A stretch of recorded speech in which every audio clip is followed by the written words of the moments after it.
Shema Yisrael, Adonai Eloheinu, Adonai Echad.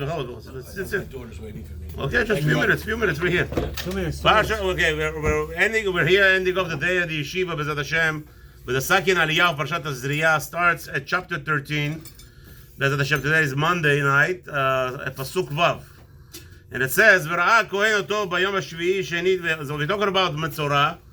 We started yesterday talking about a person who has a blemish on his skin, within his hair, different colors, turning him. And actually, we are acquainted with something that's called quarantine, right? They they decided with this whole thing. We don't say the names out loud, but whatever they decided to put quarantine everybody, whatever it is. So we see that there is such a thing in the Torah where a Jew was misbehaving, and he has now a blemish on his body. And in order to determine if it's a blemish of Metzorah is not leprosy. Many people confuse it with leprosy, but it's not.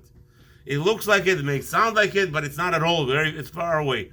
Leprosy, most of the time, people that have a dry skin, that like have eczema on the entire body, and it's disforming their features. That's leprosy. However, the Metzorah, it's not a leper. Metzorah has a blemish within his hair, within the hair. That something that there is a mark surrounding him within the hair, but from that hair there is a different colors that will determine, and the Torah tells us there are 4 different colors that determine if he's Metzorah or not.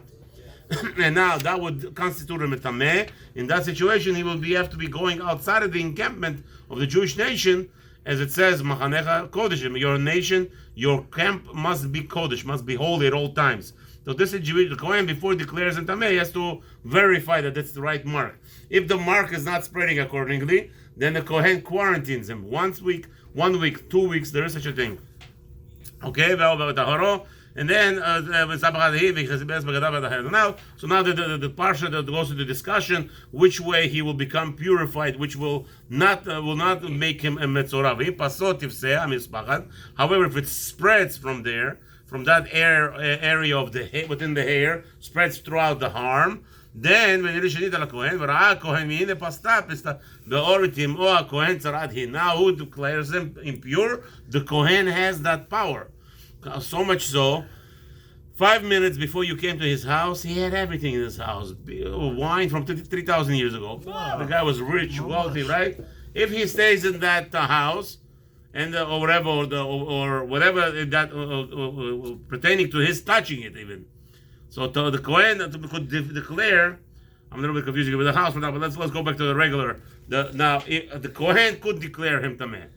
Only Kohen. That's the beauty about it. Not that, even though he might have carried, let's say he brought in a case of avocados, a beautiful case of avocados he brought to a grocer.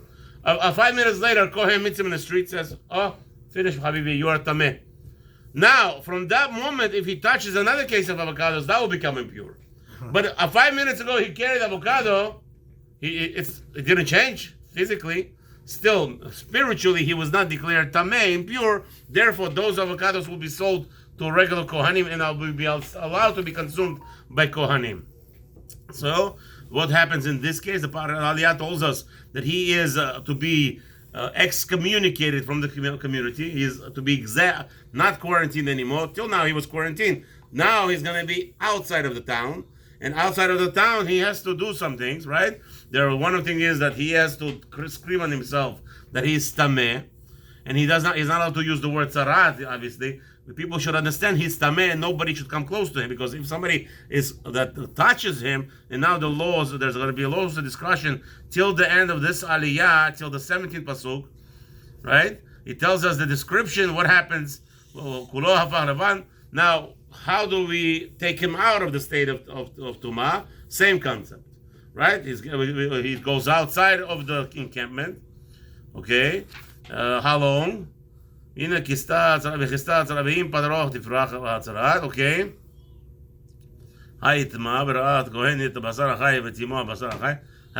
Okay. Now there is a period of time we're going to discuss in the next aliyah, because he's not telling it to us this time. However, Torah tells us there is a point of return. It's not like, bye-bye. Not like in some governments' wishes today, we're going to lock you up for how long, in undisclosed amount of time. Doesn't work like this. Everything is obviously has its own weight and schedule. But in this aliyah, he's not discussing us how long he's outside of the camp, but it tells us that if it starts to regrow, the skin or whatever is now the life, flesh returns to the hand, then in that instance, the aliyah ends over here. He will become tahor. Have a wonderful evening.